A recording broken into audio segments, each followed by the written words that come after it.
বিসমিল্লাহির রহমানির রহিম। প্রথমে আমরা সূরা ইখলাসের সংক্ষিপ্ত তাফসীর করব। সূরা ইখলাস এটা কোরআনের 112তম সূরা। এটা মক্কায় অবতীর্ণ হয়েছে, সেজন্য এখানে মাক্কিয়া লেখা।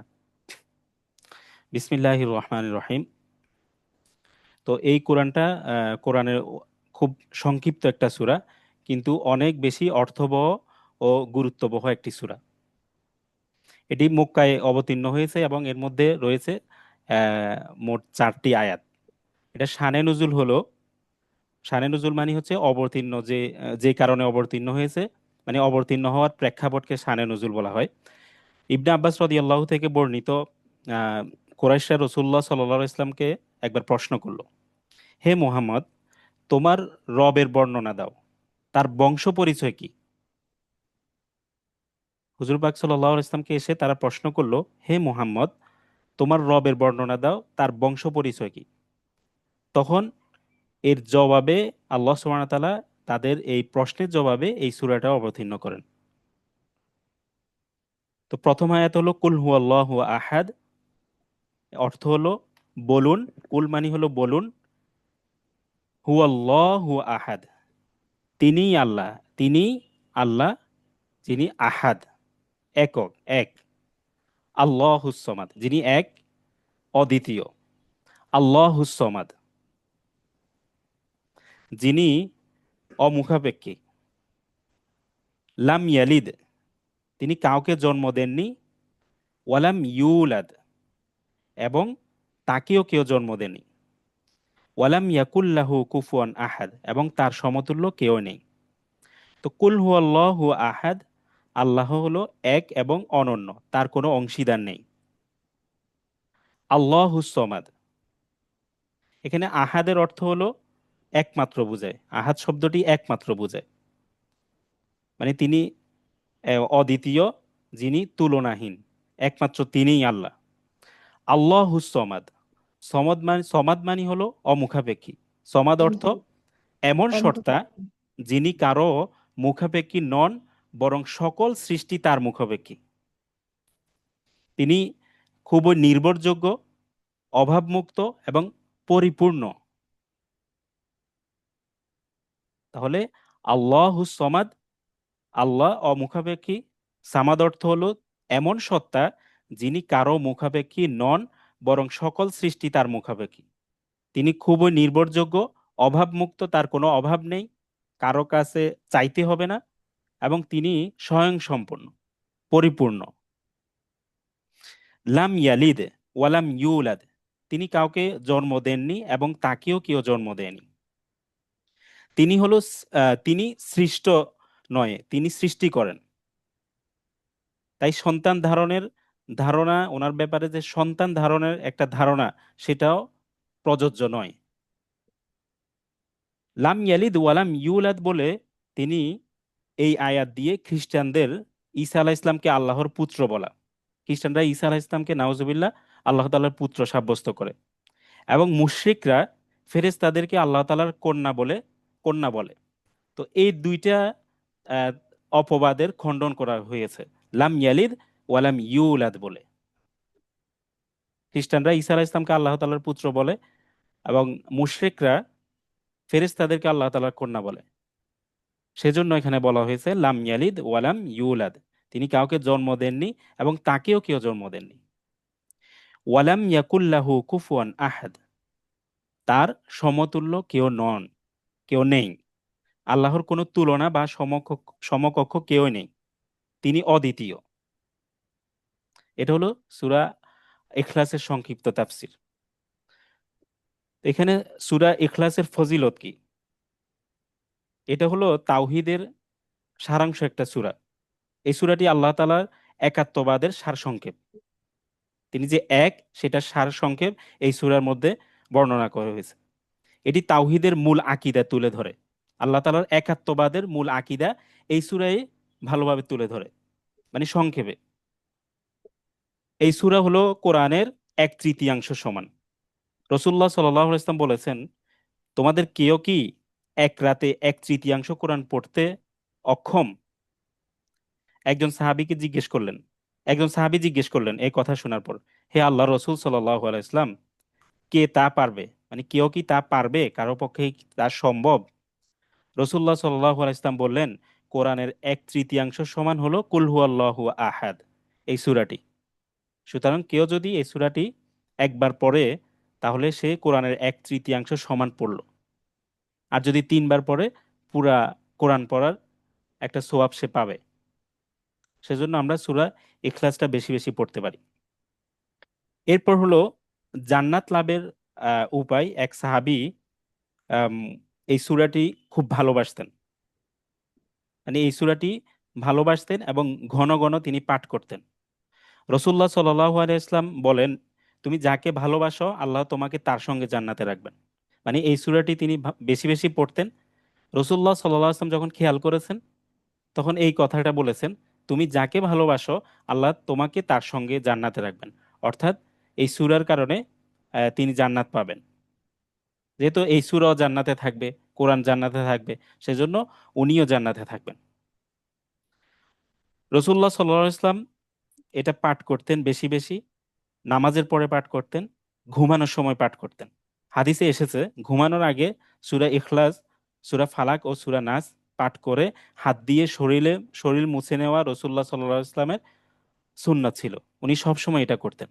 মানে রাতে ঘুমানোর আগে সূরা ফালাক, নাস আর সূরা ইখলাস, এই 3টা সূরা পড়ে উনি পুরো শরীরে এটা ফু দিতেন, মানে মুছে দিতেন শরীরটা। আচ্ছা, এরপরে আমরা সূরা লাহাবে চলে যাই। সূরা লাহাব, এটার আরেক নাম হলো সূরা মাসাদ। এটা কোরআনের 111 নম্বর সূরা। এটাও মক্কাতুল মুকাররমায় অবতীর্ণ হয়েছে, সেজন্য এটা মাক্কিয়া লেখা। বিসমিল্লাহির রহমানির রহিম। তাব্বাত ইয়াদা আবি লাহাবিম ওয়া তাব। আচ্ছা, আমরা তার আগে শানে নজুলটা বলি। এই সূরা নাজিল হওয়ার পটভূমি বা প্রেক্ষাপট হলো, এই সূরাটি আবু লাহাব নামক এক কাফেরের বিরুদ্ধে নাজিল হয়, যিনি রসুল্লাহ সাল্লাল্লাহু আলাইহি ইসলামের চাচা ছিলেন। তিনি ইসলাম এবং নবী মুহাম্মদ সাল্লাল্লাহু আলাইহি ইসলামকে তীব্রভাবে বিরোধিতা করতেন, অনেক বেশি কষ্ট দিতেন রসুল্লাহ সাল্লাল্লাহু আলাইহি ইসলামকে। একবার নবী সাল্লাল্লাহু আলাইহি ইসলাম কাবার পাশে লোকদের ইসলামের দিকে ডাক দেন। তখন আবু লাহাব বলেছিল, তোমার ধ্বংস হোক। রসুল যখন ইসলামের দিকে ডাকছেন সবাইকে, তখন রসুলকে সে সে বলল, তোমার ধ্বংস হোক, তুমি ধ্বংস হও। আবু লাহাব রসুল্লাহ সাল্লাল্লাহু আলাইহি ইসলামকে বললেন, তুমি কি এই জন্যই আমাদের ডেকেছো? মানে তুমি ইসলামের দাওয়াত দেওয়ার জন্য, আল্লাহর এক আল্লাহর দাওয়াত দেওয়ার জন্য, তাওহীদের দাওয়াত দেওয়ার জন্য আমাদের ডেকেছো? আমরা এত কষ্ট করে এখানে এসেছি ঘর থেকে বের হয়ে, তাহলে তুমি ধ্বংস হও। তো এই ঘটনার উত্তরে আল্লাহ তাআলা এই সূরা অবতীর্ণ করেন। আবুল আহাব সে রসুলের ধ্বংস কামনা করেছেন। আল্লাহ সুবহানাহু ওয়া তাআলা এই সূরা অবতীর্ণ করে আহ, সে ধ্বংস হোক, তার ধ্বংসটা কামনা করেছেন। তো তাব্বাত ইয়াদা আবি লাহাবি ওয়াতাব, প্রথম আয়াতের অর্থ হলো ধ্বংস হোক আবু লাহাবের 2 হাত, এবং ধ্বংস হোক সে নিজেও। তাব্বাত ইয়াদা আবি লাহাবের 2 হাত ধ্বংস হোক, ওয়াতাব্বা সে নিজেও ধ্বংস হোক। মা আগনা আনহু মালুহু ওয়ামা কাসাব, তার ধন সম্পদ, তার এত বেশি, সে ধনী ছিল, অনেক বেশি ধনী ছিল, তার অনেক অর্থ সম্পদ ছিল। ওয়ামা কাসাব, যা সে উপার্জন করেছে তা কোনো কাজে আসবে না। মা আগনা আনহু মালহু, মা আগনা মানে কোনো কাজে আসবে না। আনহু মালহু, তার থেকে যে মাল রয়েছে, সম্পদ রয়েছে, ওয়ামা কাসাব সে যা অর্জন করেছে, সেগুলো কোনো কাজে আসবে না। সায়াসলা নারন যাতা লাহাব, সে অগ্নিযুক্ত আগুনে প্রবেশ করবে শীঘ্রই। সায়াসলা, শীঘ্রই প্রবেশ করবে সে, নারন যাতা লাহাব মানে খুব বেশি অগ্নিযুক্ত আগুনে সে প্রবেশ করবে। ওয়ামরাআতুহু, এবং তার স্ত্রীও। হাম্মালাতাল হাতব, যিনি জ্বালানি বহন করতেন, তার স্ত্রী আম, যিনি জ্বালানি বহন করতেন মানে সেটা আমরা সামনে ইনশাল্লাহ ব্যাখ্যা বলবো। ওয়ামরাআতুহু, তার স্ত্রীও ধ্বংস হোক। হাম্মালাতাল হাতব, যে জ্বালানি বহন করতেন। ফি জিদিহা হাবেলুম মিম মাসাদ, তার গলায় শক্ত মোটা রশি বাঁধা থাকবে। তার স্ত্রীর গলায়ও মোটা রশি বাঁধা থাকবে। তো এখানে ধ্বংস হোক আবুল আহাবের 2 হাত। 2 হাত বলতে বোঝানো হয়েছে তার ক্ষমতা ও কার্যক্ষমতা, অর্থাৎ তার সব চেষ্টা ব্যর্থ হয়ে যাবে। যত ধরনের চেষ্টা আছে সব চেষ্টা ব্যর্থ হয়ে যাবে। তাহলে এখানে 2 হাত বলতে বোঝানো হয়েছে তার ক্ষমতা ও কার্যক্ষমতা। 2 হাত মানে এই 2 হাত আমাদের যে হাত আছে সেই হাত ধ্বংস হয়ে যাবে, ব্যাপারটা এমন নয়। তার যে একটা ক্ষমতা রয়েছে, কর্তৃত্ব রয়েছে, সেটা ধ্বংস হয়ে যাবে। মা আগনা আনহু মালুহু ওয়া মা কাসাব, তার যে ধন সম্পদ রয়েছে এবং উপার্জন তাকে রক্ষা করতে পারবে না। আবুল আহাব খুব বেশি ধনী ছিলেন, সে ভাবতো তার সম্পদ তাকে বাঁচাবে। আল্লাহ স্পষ্ট করে এটাই বলেন, ধন সম্পদ কিয়ামতের দিন কোনো কাজে আসবে না। মা আগনা আনহু মালুহু ওয়া মা কাসাব, এত সম্পদ থাকা এটা কিয়ামতের দিন কোনোই কাজে দিবে না। সায়াসলা নারন যাত আলাহাব, সে জ্বলন্ত আগুনে প্রবেশ করবে। শীঘ্রই সে আগুনে প্রবেশ করবে মানে আগুনযুক্ত জিনিসে প্রবেশ করবে, মানে খুব তাড়াতাড়ি সে জ্বলন্ত আগুনে প্রবেশ করবে। এখানে মূলত জাহান্নামের কথা বলা হয়েছে। ওয়ামরাআতুহু হাম্মালাতাল হাতব ফি জিদিহা হাবেলুম মিন মাসাদ। ওয়ামরাআতুহু, তার স্ত্রীও হাম্মালাতাল হাতব। হাম্মালাতাল হাতবের আয়াতের অর্থ আমরা করেছিলাম যিনি জ্বালানি বহন করতেন। তো জ্বালানি বহন করতেন মানে আবুল আহাবের স্ত্রীর নাম ছিল উম্মে জামিল। সে নবী সাল্লাল্লাহু আলাইহি ওয়াসাল্লামের বিরুদ্ধে কাঁটা বিছিয়ে দিতেন এবং অপবাদ ছড়াতেন। তাফসীরকারগণ বলেন তিনি এই এই উম্মে জামিল মানে আবুল আহাবের স্ত্রী, সে গীবত করত, চক্রান্ত করত, অপপ্রচার করত, যাকে জ্বালানি বহন বলে ইঙ্গিত করা হয়েছে। মানে সে আগুন জ্বালিয়ে দিত, এই সমস্ত জিনিস করে মানুষের মাঝে রাসূলুল্লাহ সাল্লাল্লাহু আলাইহি ওয়াসাল্লামের ব্যাপারে আগুন জ্বালিয়ে দিত। সেজন্য সূরার মধ্যে হাম্মালাতাল হাতব বলা হয়েছে, মানে সে জ্বালানি বহন করত। কিভাবে? গীবত করে, চক্রান্ত করে, অপপ্রচার করে, মিথ্যা অপবাদ দিয়ে রসুলের নামে এই সমস্ত কাজগুলা সে করত। ফি জি দিহা হাবেলুম মিম মাসাদ, আর এগুলা করার কারণে, এই খারাপ আচরণগুলা করার কারণে হাবেলুম মিম মাসাদ, তার গলায় থাকবে মোটা রশি। সেটা তার অপকর্মের একটা প্রতীক। তার গলার মধ্যে এটা সব সময়, কিয়ামতের সময় সবাই দেখবে তার গলায় এটা ঝুলানো। তখন সবাই বুঝতে পারবে সে হলো আবুল আহাবের স্ত্রী। তো এখানে এই সূরার মধ্যে একটা ভবিষ্যৎবাণী করা হয়েছিল আবুল আহাবের ব্যাপারে।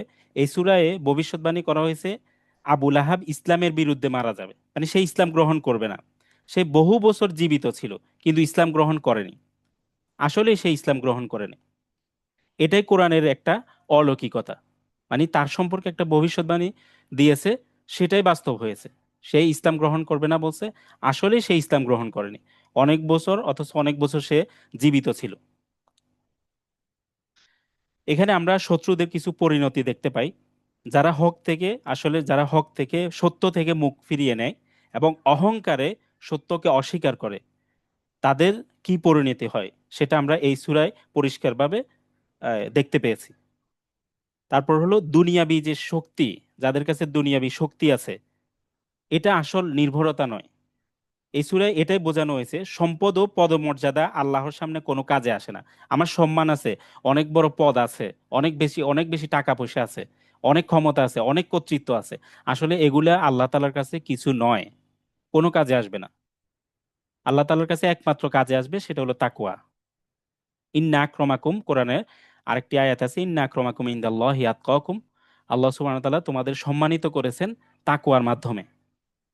আমাদের দুনিয়াবি যে সমস্ত বংশ পরিচয় আছে, এগুলো হচ্ছে আমরা একজন আরেকজনকে চেনার জন্য, এতটুকুই, আর কিছু না। কিন্তু আমাদের সম্মান হচ্ছে তাকওয়ার মধ্যে। হয়তো আমরা দেখছি দুনিয়াবি কিছুক্ষণ আমাদের সম্মান আছে, কিছু কারণে সম্মান হচ্ছে, কিন্তু এটা চিরস্থায়ী না। আমাদের সম্মান নিতে হবে আল্লাহর কাছ থেকে, যে আল্লাহ কোন জিনিসটা ভালোবাসে, কোন জিনিসটা চায়। আল্লাহ চায় তাকওয়া, এই জিনিসটাই প্রয়োজন। সে গরিব হোক, কর্তৃত্ব থাকুক না থাকুক, অথবা টাকা পয়সাওয়ালা হোক বা না হোক, যেটাই হোক, একমাত্র তাকওয়াই আল্লাহ সুবহানাহু ওয়া তাআলার কাছে পছন্দনীয়। তো আমরা তাকওয়া অর্জন করার চেষ্টা করব। আর আল্লাহ রসুল সাল্লাল্লাহু আলাইহি ইসলামের কখনো বিরোধিতা আমরা অবশ্যই আমাদের দ্বারা হবে না। আমরা আমরা আশেপাশে যারা করে তাদেরকেও আমরা নিষেধ করব, এগুলো থেকে বাঁচিয়ে নিজে বাঁচার চেষ্টা করব, অন্যদেরকে বাঁচিয়ে রাখার চেষ্টা করব। আল্লাহ রসুল সাল্লাল্লাহু আলাইহি ইসলামের কোনো সম্মানে আঘাত আসে এরকম কোনো কথা বলবো না, কোনো কাজ আমরা করব না। তাহলে আজকে আমরা সূরা ইখলাস এবং সূরা লাহাবের আমরা তাফসীর পড়লাম। আপনারা এই তাফসীরটা খেয়াল রাখবেন। গত ক্লাসের দুইটা সূরার তাফসীর আমি রেকর্ড করেছিলাম, সেগুলো গ্রুপে দিব। এটাও রেকর্ড করছি, এটাও দিব ইনশাল্লাহ। আচ্ছা। তো তো ঠিক আছে। আসসালামু আলাইকুম। আসসালামু আলাইকুম রহমতুল্লাহ বারাকাতুহু।